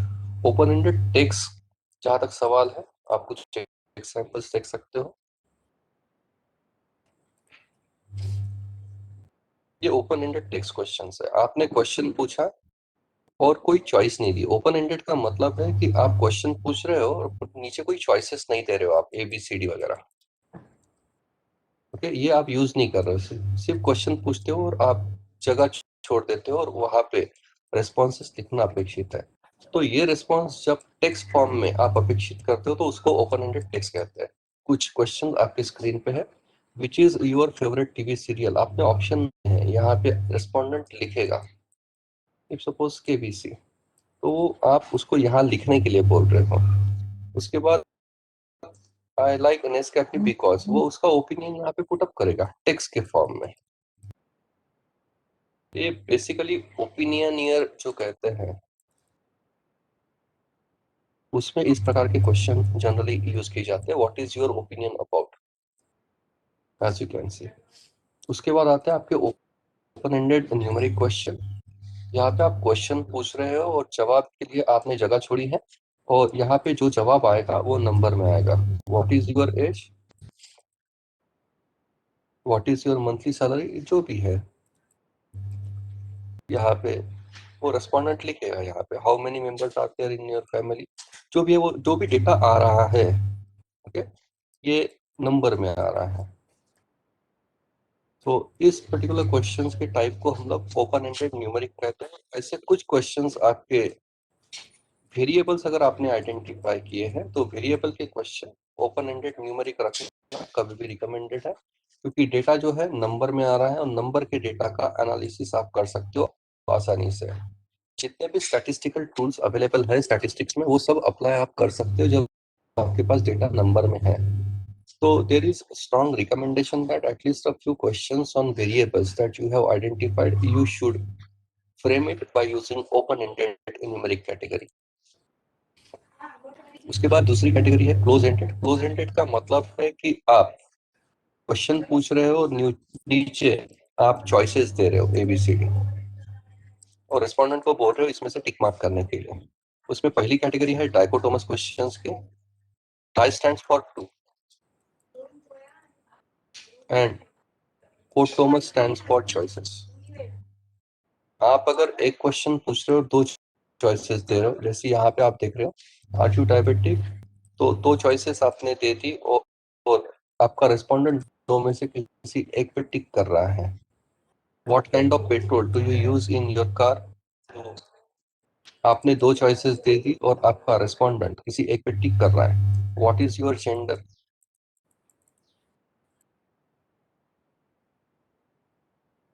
आपने दो चॉइसेस दे दी, दोनों में से किसी एक जगह वो टिक कर रहा है। ऐसे क्वेश्चंस को हम लोग डाइकोटोमस क्वेश्चंस कहते हैं, और ये क्वेश्चन होते हैं। उसके बाद आते हैं MCQ questions, multiple choice questions, जिसमें एक क्वेश्चन और मल्टीपल चॉइसेस, दो से ज्यादा, ABCDE, और ये पांच में से किसी एक जगह वो टिक मार्क करेगा। Okay, so these kind of questions are called as MCQ questions, or it is supposed to be an indispensable part of your questionnaire. indispensable यानी अनिवार्य, जिसको हम लोग कहते हैं। ये क्वेश्चन जनरली होते ही हैं आपके क्वेश्चन, खास करके आपके प्रोफाइल क्वेश्चन जिसको हम लोग कहते हैं, इसमें MCQs आते ही हैं, और इसका वेटेज बहुत ज्यादा नहीं होना चाहिए, और आपके क्वेश्चनियर में सिर्फ MCQs नहीं होने चाहिए। मैं फिर से रिपीट कर रहा हूँ, आपके पूरे के पूरे क्वेश्चनियर में MCQs ही नहीं होने चाहिए। सिर्फ MCQ रहे तो आप सिर्फ नॉन पैरामेट्रिक टेस्ट यूज कर पाओगे।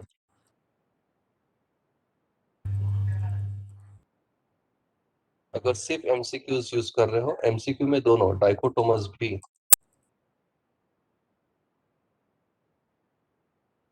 ये क्वेश्चंस यूज करके आप पूरा का पूरा क्वेश्चनर बना रहे हो, तो आपके पास कोई स्टैटिस्टिकल चॉइसेस रहते नहीं एनालिसिस के, आप सिर्फ नॉन पैरामेट्रिक इस पे कर सकते हो। अगर वही आपके पास ओपन एंडेड न्यूमेरिक क्वेश्चंस है, तो फिर आप पैरामेट्रिक टेस्ट जो है वो यूज कर सकते हो। और रिसर्च में ये रिकमेंडेड है। ये आपके अगर 8 हाइपोथेसिस है, तो उसमें दो आप नॉन पैरामेट्रिक कर रहे हैं, समझ में आ रहा है, पर 8 में से पूरी 8 नॉन पैरामेट्रिक वो थोड़ा मुश्किल होता है। तो आपको पैरामेट्रिक टेस्ट करना रिकमेंडेड है, जिसको आप T test, Z test, ANOVA, correlation, regression कहते हो। ये पैरामेट्रिक टेस्ट के एग्जांपल्स है, तो ये आपके रिसर्च में होना अपेक्षित होता है। तो ये तभी हो पाएगा जब आपके क्वेश्चनर में आपने क्वेश्चन कैसे पूछे हैं उसके ऊपर डिपेंड करेगा ये। उसके बाद आते हैं चेकलिस्ट क्वेश्चन। चेकलिस्ट क्वेश्चन में आप एक क्वेश्चन प्रोवाइड करते हो और उसमें आप मल्टीपल चॉइसेस देते हो, देख रहे, और आपका रिस्पोंडेंट एक से ज्यादा को टिक मार्क कर सकता है। जैसे ये ABCD कैटेगरीज आपने ली, ये है ऑनलाइन शॉपिंग करते वक्त आप कौन से प्रोडक्ट लेते हो, ऑनलाइन शॉपिंग करते वक्त आप कौन से प्रोडक्ट ऑनलाइन पोर्टल के थ्रू परचेज करते हो, और ये कैटेगरीज आपने दे दी।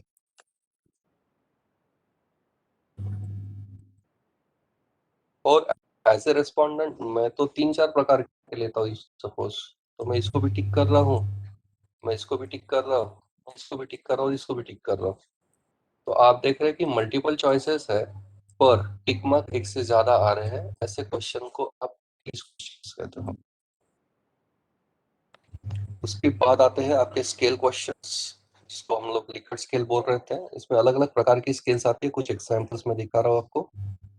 ये है आपकी रेटिंग स्केल, खास करके ये आपके फीडबैक में भी यूज होती है और ओपिनियन को लेके भी यूज होती है। 1 से 10 की स्केल, इसको कुछ लोग लीनियर स्केल भी कहते हैं, पर इसको रेटिंग स्केल कहा जाता है जहां तक मेरा अंडरस्टैंडिंग है। Very bad to very good, और इसमें आपका रिस्पोंडेंट टिक मार्क करेगा। ओके, यानी 10 में से कितने मार्क्स आप देंगे, ऐसा ये क्वेश्चन हो गया एक्चुअली इनडायरेक्टली। ये भी रेटिंग स्केल है। उसके बाद ये लिकर्ट स्केल है, very poor to very good, 5 point Likert scale है ये आपके आइटम्स है या एट्रीब्यूट्स है rather।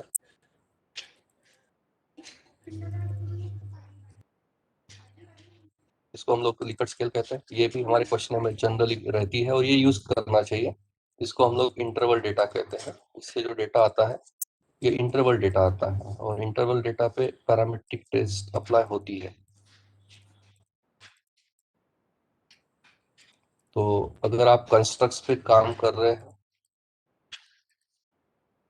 तो आपने कंपल्सरीली ये स्केल यूज करना चाहिए, जिससे इवेंचुअली स्कोर्स आएंगे यहाँ पे। ये बाइपोलर स्केल है, इसको बाइपोलर या फिर इसको सिमेंटिक डिफरेंशियल भी कहते हैं।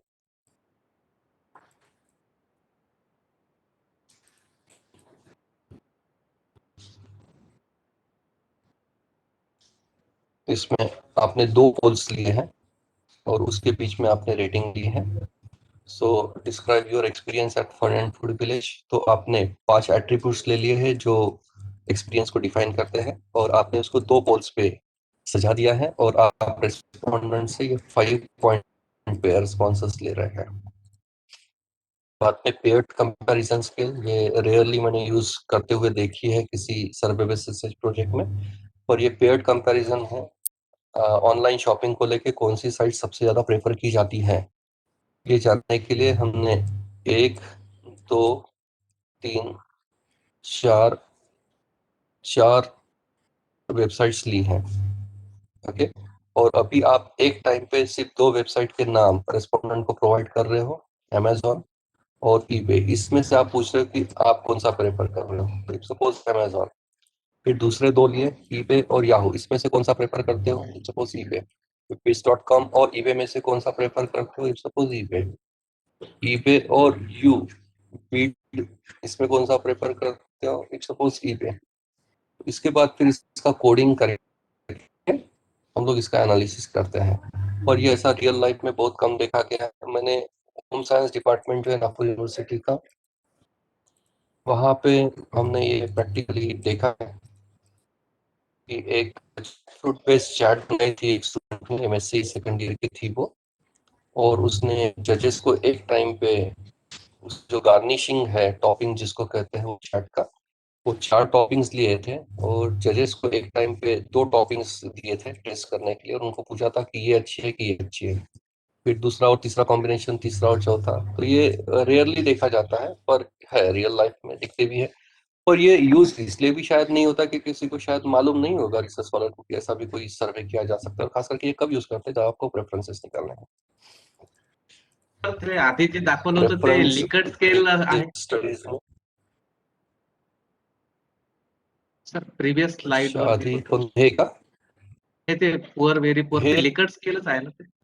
हा मी प्रीवियस स्लाइड वर आहे आता, याला सिमेंट, ना ते हा ही व्हेरी लिकर्ट पुअर आहे, पुअर ही लिकर्ट आहे, व्हेरी पुअर। हो ना, तर त्या स्लाइडवर आहे मी. हे रेकॉर्ड्स केलंय सर. नाही, describe your experience at fun and food village. पण हे पुअर व्हेरी पुअर. अच्छा, नाही त्याच्या आधीच. अच्छा.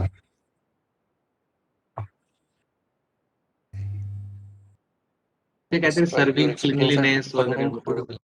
ठीक आहे. याला बायपोलर म्हणतो आपण, सिमेंटिक डिफरन्शियल. हा हे क्लीनलीनेस. हा हे हाऊ डू यू रेट. हे हा, 5 हे. पॉइंट लिकर्ट्स केलाय ना. हा, ही लिकट आहे ना सर. ही लिकट अच्छा, आहे. हो, ही लिकट आहे. याचा स्कोर येतो मग.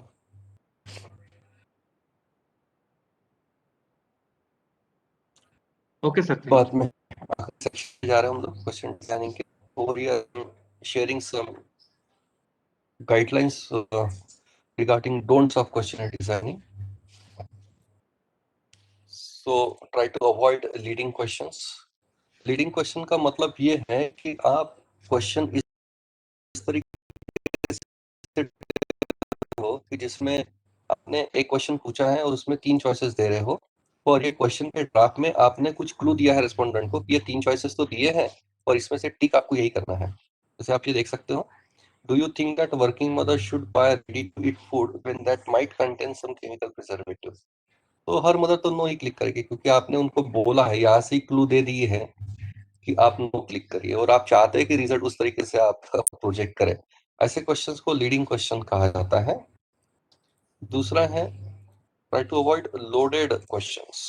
Loaded questions are those questions which are catering some sensitive issues. Okay. जैसे आप देख सकते हैं यहाँ पे do you drink, आप दारू पीते हैं क्या, तो yes और no. तो ये थोड़ा सा ऑफेंडिंग लगता है और शायद रिस्पोंडेंट ऐसे सवालों का जवाब नहीं दे पाएगा या शेयर करना नहीं चाहेगा. और ये ऐसे क्वेश्चंस है कि जो रिस्पोंडेंट्स जिसका आंसर नहीं देना चाहते या अवॉइड करना चाहते हैं, और इस केस में फिर मिसिंग डेटा जनरेट हो जाता है. तो you should avoid using such kind of questions, and while framing objective you need to take care that you are not actually selecting any such objectives which are compelling you to design loaded questions. Then try to avoid a double barreled question. हाँ, real life में ये गलती होती है, और मेरे पास जो consultancy के लिए क्वेश्चनर्स आते हैं उसमें तो अनगिनत बार मैंने देखा है. डबल बैरल का मतलब क्या है, आप एक क्वेश्चन पूछ रहे हैं और उसी में आप 2 वेरिएबल्स का डेटा पूछ रहे हो. हाल ही में मेरे पास एक क्वेश्चनर आया था, जो गवर्नमेंट हॉस्पिटल्स के जो पेशेंट्स है, जो एडमिट है गवर्नमेंट हॉस्पिटल्स में, उनका कोई सर्वे किया जा रहा है, और उनको एक क्वेश्चन पूछा गया था कि डॉक्टर और नर्स का बर्ताव आपकी तरफ कैसा है, और उसमें फिर वही पूछा गया था, very poor, poor, average, good, very good. अब इसमें तकलीफ क्या है, आपने क्वेश्चन पूछते हुए क्या पूछा है कि डॉक्टर और नर्सेस का बर्ताव आपकी तरफ कैसा है. तो यहाँ पे डॉक्टर है और नर्स है, ये दोनों अलग टारगेट पॉपुलेशन है या दोनों अलग ह्यूमन बीइंग है. अगर आप बोलते हो कि ये यहाँ पे वेरी पुअर, तो ये दोनों के लिए लागू हो जाता है. पर ऐसा जरूरी नहीं ना. रियल लाइफ में तो सिचुएशन ऐसी है कि डॉक्टर बहुत अच्छा बिहेव कर रहा है और नर्स उतनी अच्छी बिहेव नहीं कर रही है, या फिर उल्टा है, नर्स बहुत अच्छी बिहेव कर रही है पर डॉक्टर का बर्ताव अच्छा नहीं है. तो फिर ये रेस्पोंडेंट कहाँ टिक करेगा, आपने स्कोप ही नहीं रखा है. फिर ऐसे डबल बैरल क्वेश्चन को आपको स्प्लिट करना होता है. आप जैसे 1 to 10 की स्कोर बोल रहे हैं यहाँ पे, तो यहाँ पे नर्स का बर्ताव कैसा लगा उसको रेट करने दीजिए 1 to 10 में. If suppose 6. डॉक्टर का बर्ताव कैसा लगा उसको टिक करने दीजिए. तो यहाँ से पता चल जाता है कि रेटिंग वो क्या आ रही है दोनों अलग टारगेट ग्रुप के लिए. So try to avoid your double barrel question. और एक एग्जांपल जो अभी आपके स्क्रीन पे दिख रहा है कि इफ सपोज मेरे लेक्चर का फीडबैक लेना है, तो क्वेश्चन अगर इस तरीके से बनता है कि please rate the lecture in terms of it contents and presentation, तो इसमें आप देखेंगे ये दोनों अलग चीजें हैं. Presentation is about PPT and content is about the substance. तो आपका सब्सटेंस किसी पीपीटी में बहुत अच्छा हो सकता है और पीपीटी की क्वालिटी शायद बहुत ऑर्डिनरी हो, या उल्टा हो सकता है कि पीपीटी बहुत तगड़ा बनाया है और उसमें कंटेंट वाइज वैसे कुछ नहीं है. तो ये दोनों को आप अलग रेटिंग ले सकते हो ना. कंटेंट के लिए 1 to 10 में और आपके प्रेजेंटेशन पीपीटी की क्वालिटी के लिए कुछ और रेटिंग। चैट बॉक्स में मुझे मैसेज आ रहा है कि मेरी स्क्रीन नहीं दिख रही है। Is that so? मैं फिर से शेयर करूं क्या? यस सर नहीं दिख रही है सर। थोड़ा कंफर्म करिए। जी सर दिख रही है हमें। Sir is visible. दिख रही है? Slide is हाँ there right now. sir, It is दिख रही है। showing that fun and अच्छा food village experience. अच्छा फन एंड फूड वाली स्लाइड दिख रही है सर। अच्छा, मिक्स रिस्पॉन्सेस आ रहे हैं, तो मैं एक काम करता हूँ, फिर से शेयर करता हूँ, क्योंकि कुछ लोगों को दिख रही है, कुछ लोगों को नहीं दिख रही है।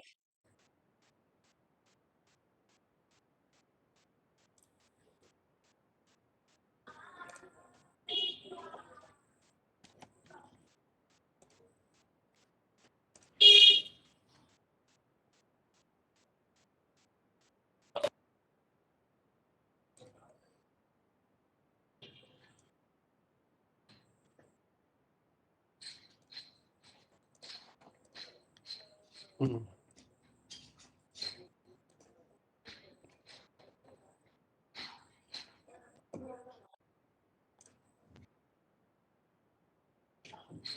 अभी दिख रही है कि?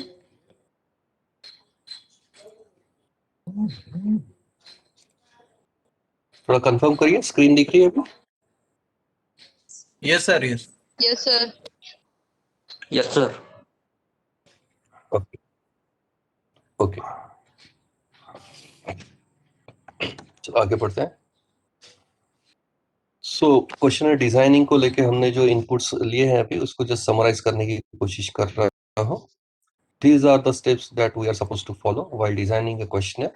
Try to identify the variables and constructs by referring to your topic, then objectives and hypothesis statements. Then determine how to measure those particular variables and constructs. And we can do this by taking LR support. Then you are supposed to prepare information need chart. Then try to decide on the types of questions. So there are two categories, open-ended and close-ended, and in close-ended we have got 4 categories like dichotomous, multiple choice, checklist, and scale questions. There are different types of scales. And in open-ended we have got 2 categories, open-ended text and open-ended numeric. And then try to prepare a layout of your questionnaire and try to structure your questionnaire in apparent section wise, and just try to transfer the questions from question bank to the respective sections. And then important thing over here is try to get it professionally examined. यानी कि आपने जो काम किया है, जिसको इसकी समझ है, उससे एक बार वेरीफाई कर लीजिए। जनरली मिस्टेक्स कहाँ होती हैं? आप क्वेश्चनर पे काम कर रहे हो, आपने क्वेश्चनर बना लिया और आपने किसी एक व्यक्ति है जो इसकी समझ रखता है, उसको, जिसको प्रोफेशनल एग्जामिन कहते हैं, उसको नहीं दिखाया और आपने सर्वे एडमिनिस्टर कर लिया। उसके बाद थोड़ी तकलीफ ये हो जाती है कि आपने 500 लोगों का ऑलरेडी सर्वे कर लिया। सपोज आपका सैंपल साइज 500 का है, आपने सैंपल का साइज ध्यान में रखते हुए पूरा का पूरा सर्वे एडमिनिस्टर कर लिया।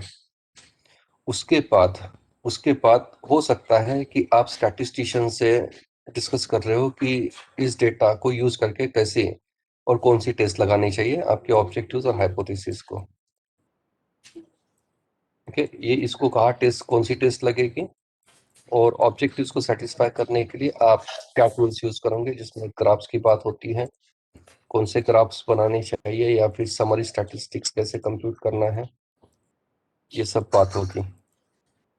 ओके, अभी यहाँ पे एक पॉसिबिलिटी ये है कि जब आप स्टैटिस्टिशियन से बात करोगे तो देयर इज वेरी पॉसिबिलिटी कि वो बोलेगा कि जो हाइपोथेसिस आपने बनाए हैं वो टेस्ट करने के लिए जो डेटा चाहिए था वो यहाँ पे है नहीं।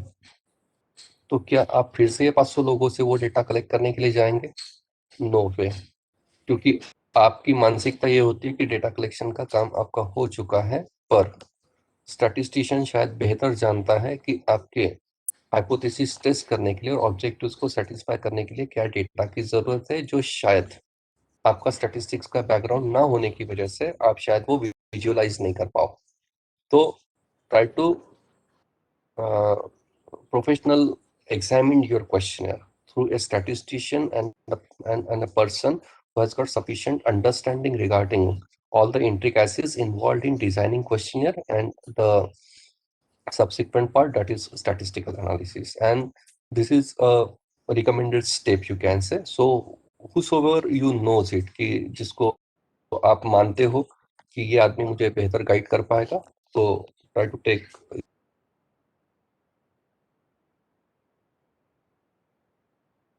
वो ऐसा है कि गाइड भी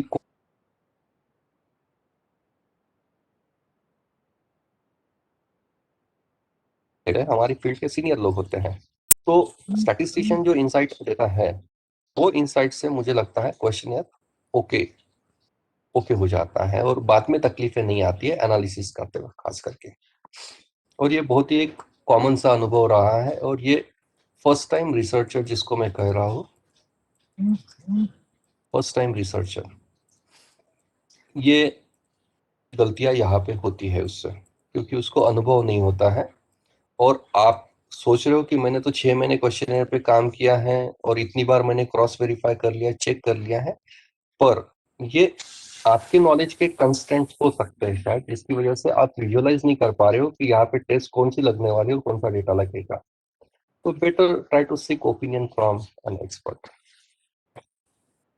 एक हम लोग एग्जाम्पल ले रहे हैं, टॉपिक है analysis of young women's behaviour towards Tupperware products in Nagpur city. इसके ऑब्जेक्टिव्स ये है, इसमें वेरिएबल्स और कंस्ट्रक्ट्स मैंने ऑलरेडी हाईलाइट कर दिए हैं। डेमोग्राफिक प्रोफाइल हमको लेना है, इकोनॉमिक कैरेक्टरिस्टिक्स लेनी है, तो इसको लेके क्वेश्चंस प्रोफाइल क्वेश्चन में चले जाएंगे। रेस्पोंडेंट प्रोफाइल में डेमोग्राफिक और इकोनॉमिक को लेके क्वेश्चन जाएंगे। बाद में यूसेज बिहेवियर निकालना है हमको, तो ये एक कंस्ट्रक्ट हो गया जिसको मैं C1 कह रहा हूँ। टू एसेस परसेप्शन, ये C2 हो गया। उसके बाद सेटिस्फैक्शन लेवल, ये C3 हो गया। बाद में attributes influencing customers purchase decision, तो ये भी एक्चुअली C4 हो गया। और अवेयरनेस, ये भी C5 हो गया। यानी कि 5 कंस्ट्रक्ट्स पे काम करना है और 6 सेक्शन में क्वेश्चन बनेगा, एक प्रोफाइल का और ये 5। तो सिंपल सी चीज है, इसको लेके hypothesis as you can see, consumer perception को लेके, सेटिस्फैक्शन को लेके हैं, और यहाँ पे आप देख रहे हो वर्किंग और नॉन वर्किंग, ये दो आपके एट्रीब्यूट्स है या कैटेगरीज है। तो आपका एक क्वेश्चनियर में एक क्वेश्चन यही जाएगा कि are you working, yes no, तो आपको 2 कैटेगरीज मिल जाएगी, वर्किंग नॉन वर्किंग। ये क्वेश्चन आना कंपलसरी है। So this way you need to prepare it, and then final questionnaire will look like this. This is respondents profile, demographic and economic characteristics. आप देख सकते हो कि ये जो है ये डेमोग्राफिक इंफॉर्मेशन है, working status, working non working, क्योंकि इसका ही कंपैरिजन करना है। उसके बाद ये भी डेमोग्राफिक है, ये इकोनॉमिक है। उसके बाद यूसेज बिहेवियर को लेके एक सेक्शन आप देख सकते हो, जो हमारा C1 था, इसको लेके पूरा सेक्शन, और उसको लेके आपने क्वेश्चंस पूछे हैं। उसके बाद 5 पॉइंट लिकर स्केल परसेप्शन के लेके, ये हो गया आपका C2, ये सेक्शन नंबर 3। उसको लेके ये इंडिकेटर्स है आपके, 10 आइटम्स आपने यूज किए हैं, और 5 point liquor scale.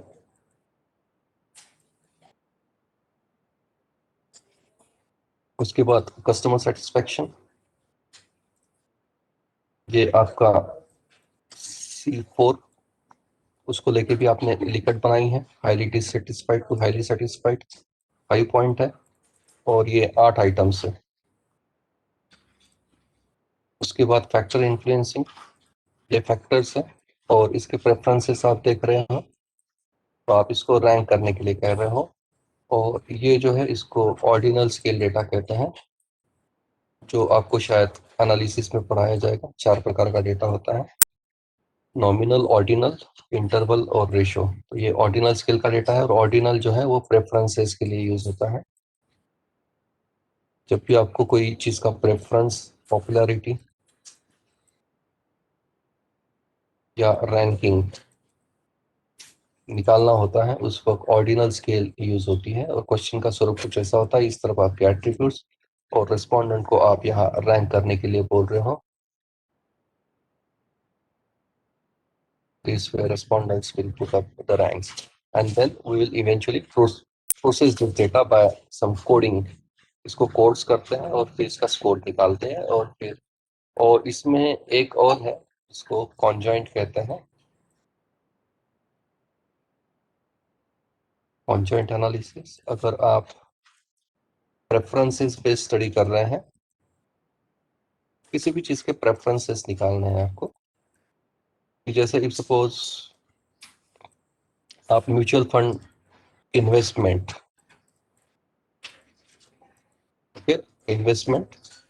Preferences of retail investors, ये अगर आपका स्टडी है तो आप देखना चाहते हो कि म्यूचुअल फंड में इक्विटी जो कैटेगरी है उसमें कंज्यूमर की क्या प्रेफरेंसेस है.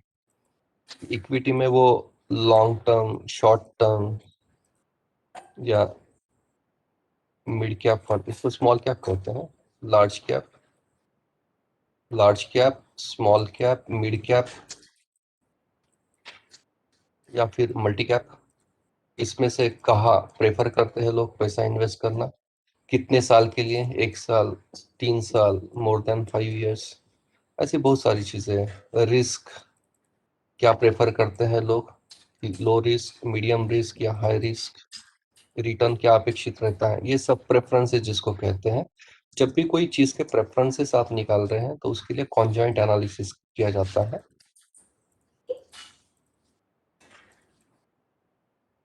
और कॉन्जॉइंट एनालिसिस करने के लिए यानी प्रेफरेंसेस जहां जहां रहेगा आपके ऑब्जेक्टिव में, अगर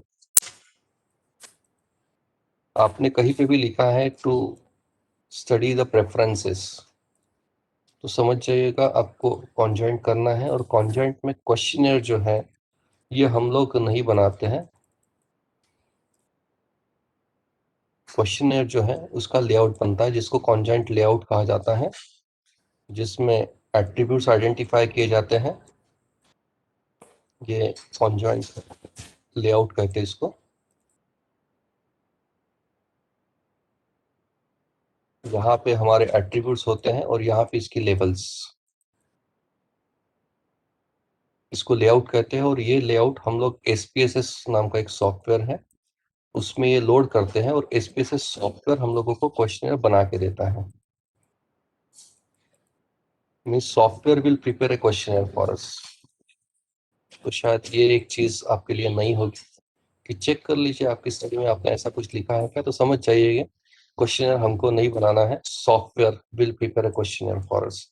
मेरे पास कुछ सैंपल्स है, मैं खुद भी तो काम कर रहा हूँ इस पे कॉन्जॉइंट पे. हम लोग 2 पेपर तैयार कर रहे हैं, मैं और मेरी टीम मिलके, और सॉफ्टवेयर के थ्रू हमने ये क्वेश्चनर्स बनाए हुए हैं. मेरे पास सैंपल्स भी होंगे, अगर आपको देखना है तो मैं दिखा दूंगा आपको. पर for the time being questionnaire designing को लेके मेरी तरफ से इनपुट्स जो है वो कंप्लीट हो रहे हैं. आपको कुछ क्वेश्चंस पूछने हैं तो पूछ सकते हैं अनम्यूट करके क्वेश्चनर डिजाइनिंग को लेके.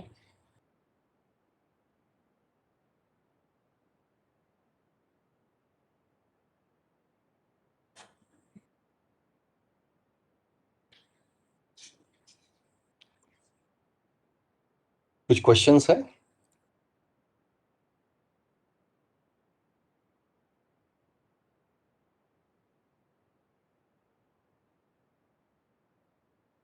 प्रीति मैम?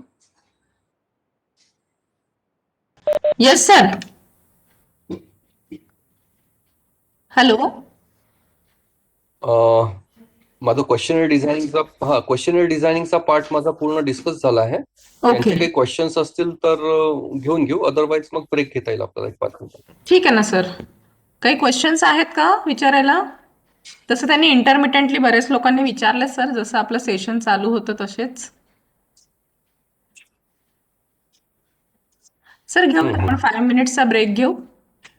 तर मग ब्रेक